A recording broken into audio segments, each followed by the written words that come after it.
Hello नमस्कार दोस्तों, आपका आपका अपने भाई के यूट्यूब चैनल में हार्दिक स्वागत है। आज हम मॉडर्न हिस्ट्री का कुछ महत्वपूर्ण टॉपिक को करने की कोशिश करेंगे, जिसमें कि सबसे पहले 1857 की क्रांति। इसका आजकल के परीक्षाओं में बहुत ज़्यादा योगदान रहता है। जैसे 1857 की क्रांति की शुरुआत कहाँ से हुई थी? इसकी शुरुआत मेरठ से हुई थी। इसका तत्कालिक कारण पूछा जाए तो उसमें चर्बी वाली कारतूसों का प्रयोग इसका तत्कालिक कारण था। और 1857 की क्रांति का जनक किसे माना जाता है? मंगल पांडे को। इसमें दूसरा वो है कि कौन क्रांति किस जगह हुई थी, उसका लीडर कौन था? लखनऊ में इसका लीडर बेगम हजरत महल थी और कानपुर में नाना साहिब थे जिनको तत्या टोपे। बिहार में कंवर सिंह थे और झांसी में रानी लक्ष्मीबाई, दिल्ली में बखत खान थे। रानी लक्ष्मीबाई का मूल नाम क्या था? मणिकर्णिका रानी लक्ष्मीबाई का मूल नाम था। और गवर्नर जनरल कौन था इस क्रांति के समय? तो लॉर्ड कैनिंग गवर्नर जनरल था इस क्रांति के समय।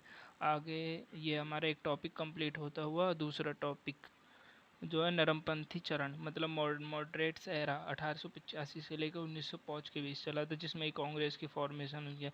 तो कांग्रेस से यह सवाल आता है, कांग्रेस की फॉर्मेशन कब हुई थी? जिसकी 1885 में किसने? एओ ह्यूम के द्वारा इसकी फॉर्मेशन गठन हुआ था। इसका फर्स्ट चेयरमैन थे W C Banerjee. First women chairman पूछता है एनी बेसेंट, और इंडियन वुमेन पूछे तो सरोजनी नायडू। और first Muslim chairman Badruddin Tyabji.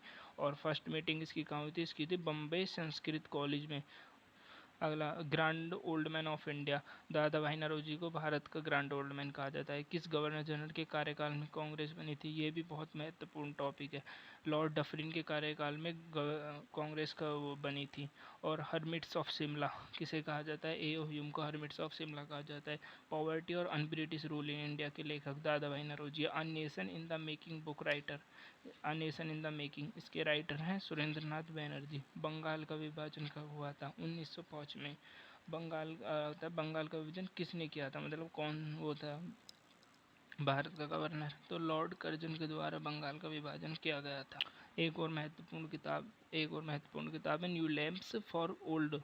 इसके राइटर है अरविंद घोष। और लॉर्ड कर्जन की तुलना औरंगजेब से किसने की थी? गोपाल कृष्ण गोखले ने कर्जन की तुलना औरंगजेब से की थी। अब आता है गर्मपंथी चरण, एक्सट्रीमिस्ट एरा। ये होती है 1905 से शुरुआत 1917 तक, जिसको मौर्य मिंटो रिफॉर्म आता है 1909 में। और गर्मदलीय आंदोलन के पिता किसको माना जाता है? बाल गंगाधर तिलक को इसका फादर माना जाता है। मुस्लिम लीग की स्थापना आगा खान ने की थी। अनुशीलन समिति वीडी सावरकर के द्वारा शुरू करे गए थे। इंडियन रेवोल्यूशन मैडम भीकाजी कामा है। अल हिलाल न्यूज़पेपर अब्दुल कलाम आज़ाद ने शुरू किया था। कांग्रेस, जिसको सूरत स्प्लिट के नाम से जानते हैं, 1907 में हुआ। गदर पार्टी की स्थापना 1913। होम रूल की स्थापना 1916 में बाल गंगाधर तिलक और एनी बेसेंट के द्वारा की थी। अभिनव भारत की स्थापना वीडी सावरकर के द्वारा की थी। मुस्लिम लीग का प्रथम अध्यक्ष आगा खां, क्योंकि मुस्लिम लीग की स्थापना इसने की तो प्रथम अध्यक्ष तो यही हुआ, आगा खां को माना जाता है। आगे आते हैं हम गीता रहस्य पुस्तक के लेखक बाल गंगाधर तिलक। कॉमनवील पुस्तक के लेखक एनी बेसेंट। ये दोनों महत्वपूर्ण पुस्तक हैं। आगे, बंगाल विभाजन किसने रद्द किया था? लॉर्ड हार्डिंग ने रद्द किया था। बंगाल विभाजन पहले हुआ, लॉर्ड हार्डिंग ने 1911 में आके उसे रद्द कर दिया। काकोरी कांड 1925 में हुआ था राम प्रसाद बिस्मिल के द्वारा। अलीपुर बम कांड 1908 में हुआ था। अब आता है थर्ड, आता है गांधी युग, जिसको गांधीयन एरा बोलते हैं। ये 1917 से लेकर आज़ादी तक 1947 तक रहता है, जिसमें कि प्रमुख उनके आंदोलन है। पहला चंपारण सत्याग्रह, ये बहुत प्रमुख है, 1917 में हुआ था। अहमदाबाद मिल स्ट्राइक 1918 में हुई थी। खेड़ा सत्याग्रह 1918 में हुआ, ये हुआ था। आ गया गांधी जी दक्षिण अफ्रीका से कब लौटे? 9 जनवरी 1915 को दक्षिण अफ्रीका से भारत लौटे। इसी को प्रवासी भारतीय दिवस के रूप में मनाया जाता है। आगे, गांधी जी ने सत्याग्रह कार्यविधि सबसे पहले कहाँ प्रयुक्त की? चंपारण में सबसे पहले शुरुआत की। और तुम मुझे खून दो, ये सुभाष चंद्र बोस का वो है नारा है, जिसको पराक्रम दिवस मनाया जा रहा है इसी साल से। ये भी बहुत महत्वपूर्ण है। आगे आते हैं, जय हिंद का नारा किसने दिया था? सुभाष चंद्र बोस ने दिया था।